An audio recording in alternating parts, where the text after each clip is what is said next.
जया एकादशी व्रत कथा। ओम नमो भगवते वासुदेवाय नमः। आप सभी को जया एकादशी की बहुत बहुत शुभकामनाएं। भगवान श्री विष्णु का आशीर्वाद सदैव आप और आपके परिवार पर बना रहे।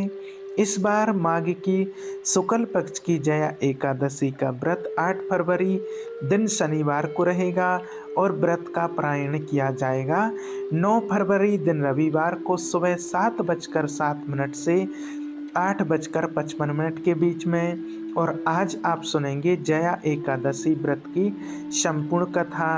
आज के दिन भगवान की कथा और लीलाओं का जितना अधिक श्रवण किया जाता है उतना ही जया एकादशी का पुण्य प्राप्त होता है और भगवान विष्णु की कृपा से जाने अनजाने में हुए सभी पापों का नाश होकर ऐसे भक्तों को अंत में वैकुंठ लोक की प्राप्ति होती है।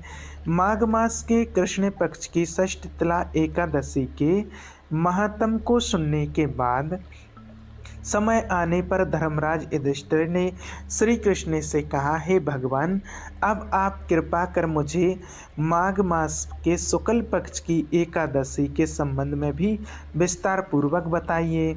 शुक्ल पक्ष की एकादशी में किस देवता का पूजन करना चाहिए और इस एकादशी के व्रत की क्या कथा है, उसको करने से किस फल की प्राप्ति होती है। तब भगवान श्री कृष्ण ने कहा, हे राजन, माघ मास के शुक्ल पक्ष की एकादशी को जया एकादशी कहते हैं।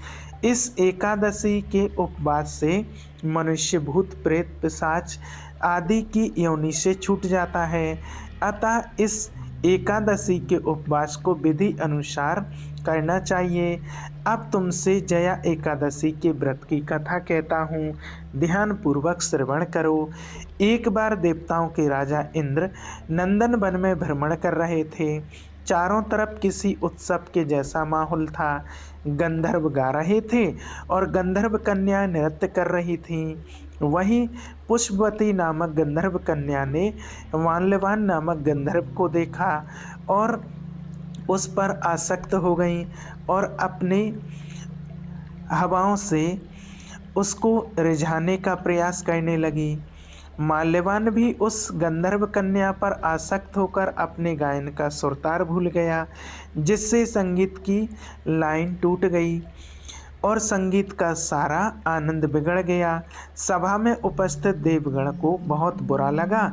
यह देखकर देवराज इंद्र भी रुष्ट हो गए। संगीत एक पवित्र साधना है और इस साधना को भ्रष्ट करना महापाप है। अतः क्रोधवश इंद्र ने पुष्पवती तथा माल्यवान को श्राप दे दिया। कहा कि संगीत की साधना को अपवित्र करने वाले माल्यवान और पुष्पवती, तुमने देवी सरस्वती का घोर अपमान किया है। तुम्हें मृत्यु लोक में जाना होगा। गुरुजनों की सभा में असंयम और लज्जाजनक प्रदर्शन करके तुमने गुरुओं का भी अपमान किया है, इसलिए इंद्रलोक में तुम्हारा रहना अब वर्जित है। अब तुम आदम पिशाच जैसा जीवन बिताओगे। देवेंद्र का संरक्षण कर वे दोनों अत्यंत दुखी हुए और फिर हिमालय पर्वत पर पिशाच योनि में दुखपूर्वक जीवन यापन करने लगे। उन्हें गंध रस स्पर्श आदि का तनक भी आभास नहीं होता था। वहीं उन्हें असहनीय दुख सहन करना पड़ रहे थे। रात दिन में उन्हें एक क्षण के लिए भी नींद नहीं आती थी। उस स्थान का वातावरण अत्यंत शीतल था, जिसके कारण उनके रूह खड़े हो जाते थे, हाथ सुन्न पड़ जाते थे, दांत बजने लगते थे। एक दिन उस पिशाच ने अपनी पत्नी से कहा, ना जाने पिछले जन्म में हमने कौन से पाप किए हैं जिसके कारण हमें इतनी दुखदाई कि पिशाच योनि प्राप्त हुई है, और इस पिशाच योनि से नरक के दुख सहन कहीं ज़्यादा उत्तम होगा। इसी प्रकार के अनेकों विचार इस प्रकार कहते हुए भी अपने दिन बीतने लगे। भगवान की कृपा से एक बार माघ माह के शुक्ल पक्ष की जया एकादशी के दिन कुछ भी भोजन नहीं किया, ना कोई पाप कर्म किया। उस दिन मात्र फल फूल खाकर ही दिन बिताया और महान दुख के साथ पीपल के वृक्ष के नीचे विश्राम करने लगे। उस दिन सूर्य भगवान अस्ताचल को जा रहे थे। वह रात इन दोनों ने एक दूसरे को सटकर बड़ी कठिनाई से काटी।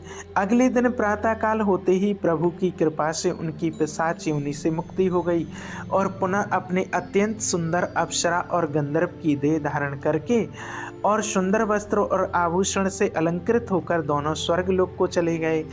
उस समय आकाश में देवगण तथा गंधर्व उनकी स्तुति करने लगे। फिर नागलोक में जाकर इन दोनों ने देवेंद्र को दंडवत किया। देवेंद्र को भी इनके रूप में देखकर महान आश्चर्य हुआ। फिर उन्होंने पूछा कि तुम्हें पिशाच योनि से किस प्रकार मुक्ति मिली, उसका पूरा वृत्तांत मुझे सुनाओ। देवराज इंद्र की बात सुनकर माल्यवान ने कहा कि हे देवताओं के राजा इंद्र, श्री हरि की कृपा तथा जया एकादशी की व्रत के पुण्य से हमें इस पिशाच योनि से मुक्ति मिल गई। अतः देवराज इंद्र ने कहा, हे माल्यवान, एकादशी व्रत करने से तथा भगवान श्री हरि की कृपा से तुम लोग पिशाच योनि को छोड़कर पवित्र हो गए हो, इसलिए हम लोगों के लिए भी वंदनीय हो गए हो। क्योंकि शिव भक्त और विष्णु भक्त हम देवताओं की वंदना करने योग्य हैं, अतः आप दोनों धन्य हैं। आप अब प्रसन्नता पूर्वक देवलोक में निवास कर सकते हैं। इस प्रकार कथा को विश्राम देते हुए भगवान श्री कृष्ण धर्मराज युधिष्ठिर से कहते हैं, हे राजन, इस जया एकादशी के उपवास से कोई योनि से सहज ही मुक्ति मिल जाती है। जो मनुष्य इस एकादशी का व्रत कर लेता है उसने मानो सभी तप यज्ञ दान कर लिए हैं। जो मनुष्य श्रद्धा पूर्वक जया एकादशी का व्रत करते हैं वे अवश्य कई वर्षों तक स्वर्ग में वास करते हैं। संगीत दिव्य सरस्वती का एक अलौकिक वरदान है, एक साधना है, एक विद्या है। इसमें पवित्रता अत्यंत आवश्यक है। फिर भी सभा में अपने बड़े गुरु आदि उपस्थित हों, वहाँ प्राणी को संयम और मर्यादा को बनाए रखना चाहिए ताकि गुरुजनों का अपमान ना हो, उनका सम्मान बना रहे। गुरुजनों का अपमान करने वाला मनुष्य तो घोर नरक का भागी बनता है। इस प्रकार धर्मराज युधिष्ठिर को जया एकादशी व्रत की दिव्य कथा सुनाकर श्री कृष्ण वहीं अंतर्ध्यान हो गए। जया एकादशी व्रत कथा सुनने वाले सभी भक्त मिलकर बोलिए, भगवान श्री कृष्ण की जय, भगवान विष्णु की जय। आप सुनिए एकादशी अर्थात 11 माता की कथा। एक बार एक राज्य का राजा बहुत ही बुद्धिमान और बलशाली था। वह राजा हमेशा प्रजा का बहुत अच्छे से ध्यान रखता था। प्रजा भी राजा को बहुत प्रेम करती थी। राजा की 2 बेटियां थीं। राजा अपनी दोनों बेटियों से बहुत स्नेह करता था। राजा की छोटी बेटी बहुत देखने में सुंदर और आकर्षक थी और राजा की बड़ी बेटी छोटी बेटी के मुकाबले थोड़ी कम सुंदर थी। राजा की छोटी बेटी माता की पूजा किया करती थी और सभी लोग राजा की छोटी बेटी से बहुत प्रेम करते थे, उसकी प्रशंसा किया करते थे। राजा भी अपनी छोटी बेटी को बड़ी बेटी के अधिक प्रेम करता था, जिसके कारण राजा की बड़ी बेटी को अपनी ही छोटी बहन से बहुत नफरत होने लगी थी। धीरे धीरे समय बीतता, दोनों राजकुमारी जब बड़ी हो गईं, तब पड़ोस के राज्य में रहने वाला एक राजकुमार राजा की बड़ी बेटी के लिए रिश्ता लेकर के आया। लेकिन जैसे ही उस राजकुमार की दृष्टि राजा की छोटी बेटी पर पड़ी तो वह राजकुमार की छोटी बेटी पर आकर्षित हो गया और छोटी बेटी से पहले ही नज़र में प्रेम करने लगा। उस राजकुमार ने अब राजा की बड़ी बेटी के साथ विवाह करने से मना कर दिया। उसने राजा से कहा कि महाराज, मैं तो आपकी छोटी बेटी से ही विवाह करना चाहता हूँ। यह सब देखकर अब तो राजा की बड़ी बेटी अपनी छोटी बहन से बहुत अधिक क्रोधित हो गई और राजा की बड़ी बेटी ने अपनी छोटी बहन को अपना सबसे बड़ा शत्रु मान लिया। राजा की बड़ी बेटी ने अपनी छोटी बहन से बदला लेने का निर्णय ले लिया तो राजा की बड़ी बेटी ने अपनी छोटी बहन को जान से ही मारने का उपाय सोचा।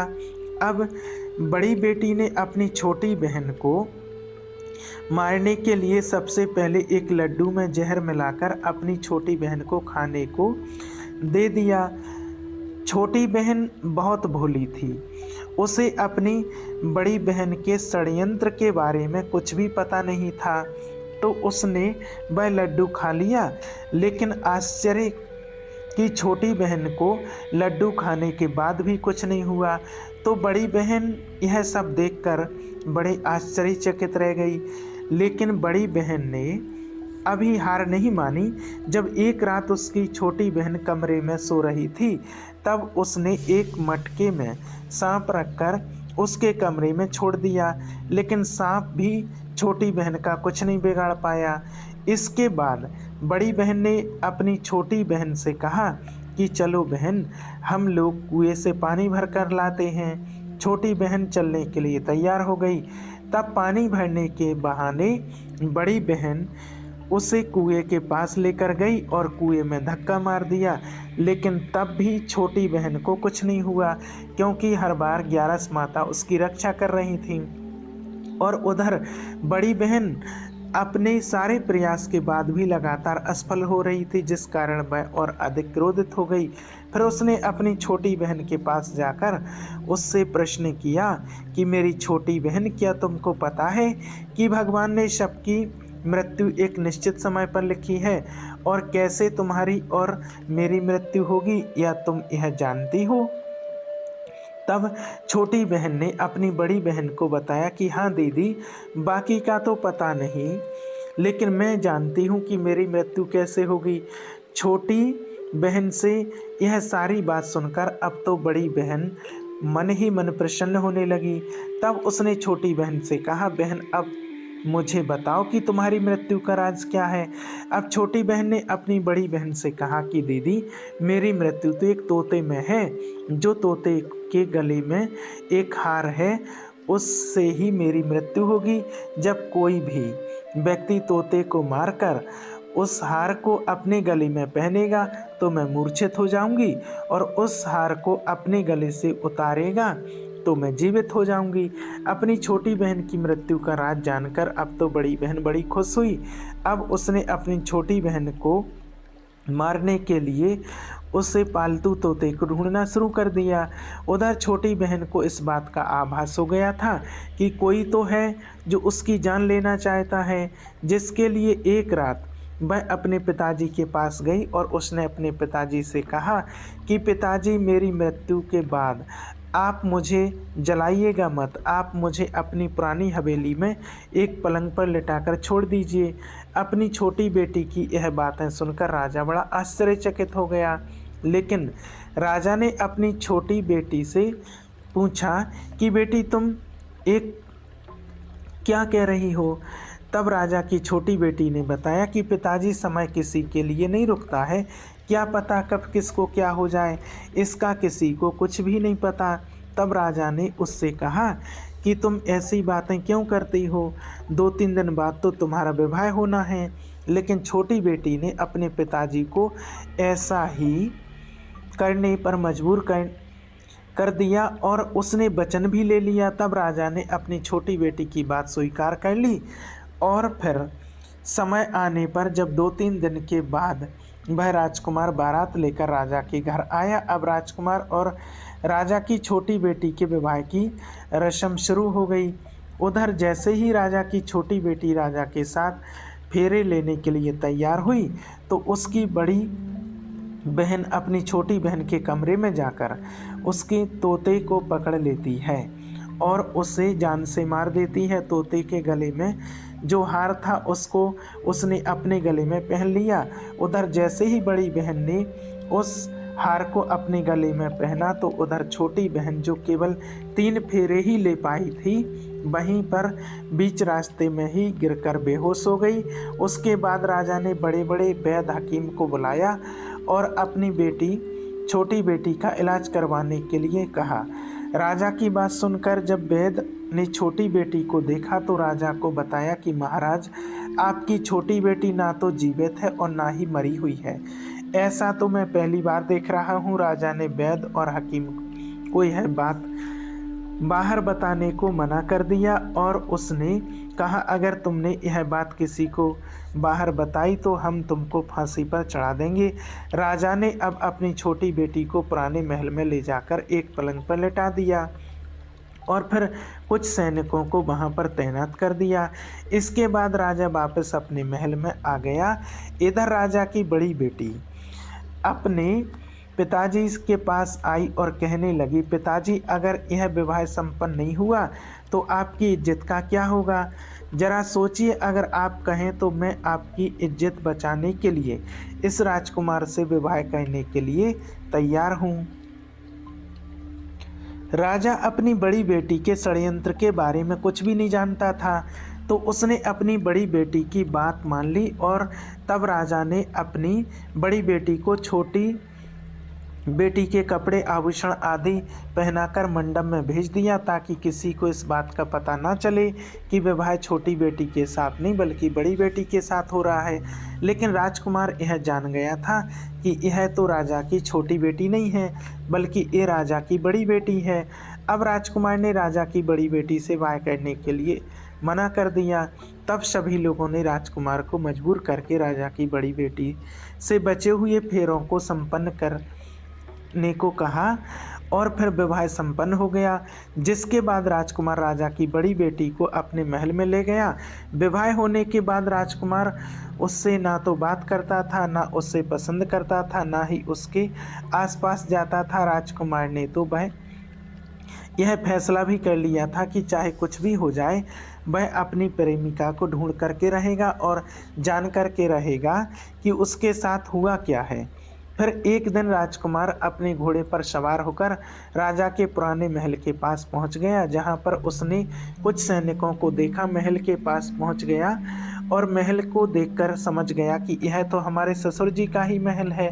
तब राजकुमार ने सैनिकों से पूछा कि तुम लोग यहाँ क्या कर रहे हो और इस महल के अंदर उस पलंग पर कौन लेटा है। जिसके बाद राजा के सैनिकों ने बताया कि यहाँ पर राजा की छोटी बेटी लेटी हैं। यह सुनकर राजकुमार तो बड़ा प्रसन्न हुआ और वह तुरंत अपने प्रेमिका के पास पहुँच गया, उनकी सेवा करने लगा। जैसे ही रात हुई तो राजा की छोटी बेटी उठकर खड़ी हो गई। अब तो राजकुमार इस सब देखकर खुश हो गया। उसने अपनी प्रेमिका से पूछा कि तुम यहाँ क्या कर रही हो? तुम मेरे साथ मेरे घर चल कर रहो, तुमने विवाह बीच में ही अधूरा क्यों छोड़ दिया? तब राजकुमारी ने राजा को सारी बातें बता दी कि मेरी जान एक तोते में बसती थी और यह बात सिर्फ मैं अपनी बड़ी बहन को बता दी थी। मुझे पता है कि उसने ही मुझे मारने का प्रयास किया है। उसके पास एक हार है जिसको वह सुबह पहन लेती है और रात को उतार कर रख देती है। जब तक मैं हार को वह पहन रखती है तब तक मैं मूर्छित रहती हूँ और जैसे ही वो हार को उतार देती है तो मैं जीवित हो जाती हूँ। और जब तक मेरी बड़ी बहन के पास वह हार रहेगा मैं ऐसे ही जीवित और मूर्छित होती रहूँगी। अगर मेरी बड़ी बहन के पास जो हार है वह मेरे हाथ लग जाए तो मैं हमेशा के लिए जीवित हो जाऊँगी। सारा रहस्य जानकर राजकुमार ने छोटी राजकुमारी के साथ ही रहने का निर्णय लिया और उसने बचे हुए सारे फेरे उस पलंग पर लेटी हुई उस छोटी राजकुमारी के साथ पूरे कर लिए और अपना वैवाहिक पूर्ण कर लिया और वह वहीं पर रहने लगा। देखते ही देखते समय बीतने पर कुछ ही दिनों में छोटी राजकुमारी गर्भवती हो गई। एक दिन राजकुमार को किसी काम से बाहर जाना पड़ा। तब राजकुमारी के पेट में बहुत तेज से दर्द हो उठा। इसके बाद उसने एकादशी माता का आह्वान किया। इसके बाद वहाँ पर माता प्रकट हुई और उन्होंने उसका प्रसव कर दिया।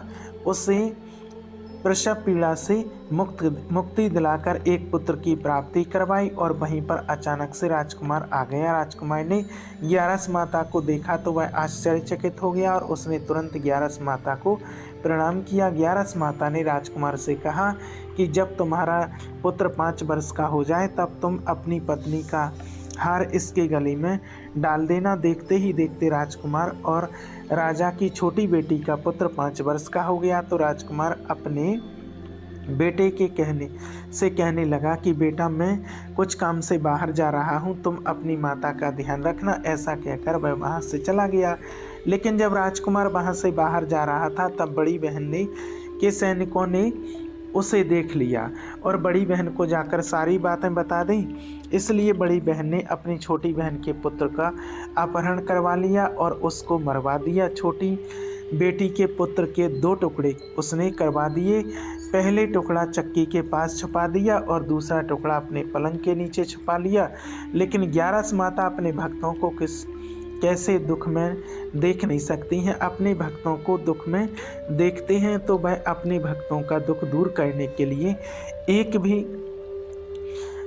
एक भिखारन का रूप धारण करके और उसकी बड़ी बहन के पास गई और उससे भिक्षा मांगने लगी। तो बड़ी बहन ने अपने नौकरों से कहा कि जाकर भिक्षा दे दो। लेकिन जैसे ही नौकर 11 माता को भिक्षा देने के लिए आए तो माता ने उन्हें मना कर दिया। कहने लगी कि मैं तो तुम्हारी महारानी से ही भिक्षा लूँगी।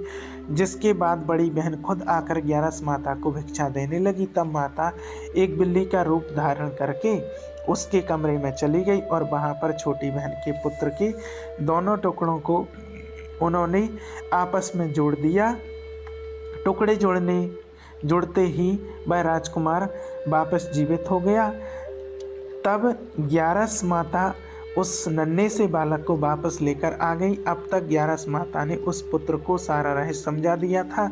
अब राजकुमार अपने बेटे को लेकर बड़ी राजकुमारी के पास गया और कहने लगा कि अगर तुम इसका ध्यान अच्छे से रखोगी तभी मैं तुमसे बात करूँगा। अब बहाना ना बालक बड़ी राजकुमारी के पास रहने लगा। एक दिन राजकुमार अपने बच्चे को से कहने लगा, बेटा आज तुम अपनी माँ से उनके गले का हार मांग लेना। अपने पिता की बात मानकर नन्हा राजकुमार अपनी माँ के पास गया और कहने लगा कि माँ मुझे तुम्हारा हार चाहिए। सुनकर पहले तो बड़ी राजकुमारी बहुत क्रोधित हुई, पर उससे याद आया कि राजकुमार ने कहा था कि अगर मैं इस राजकुमार का ध्यान अच्छे से रखूंगी तो ही वह मुझसे बात करेंगे।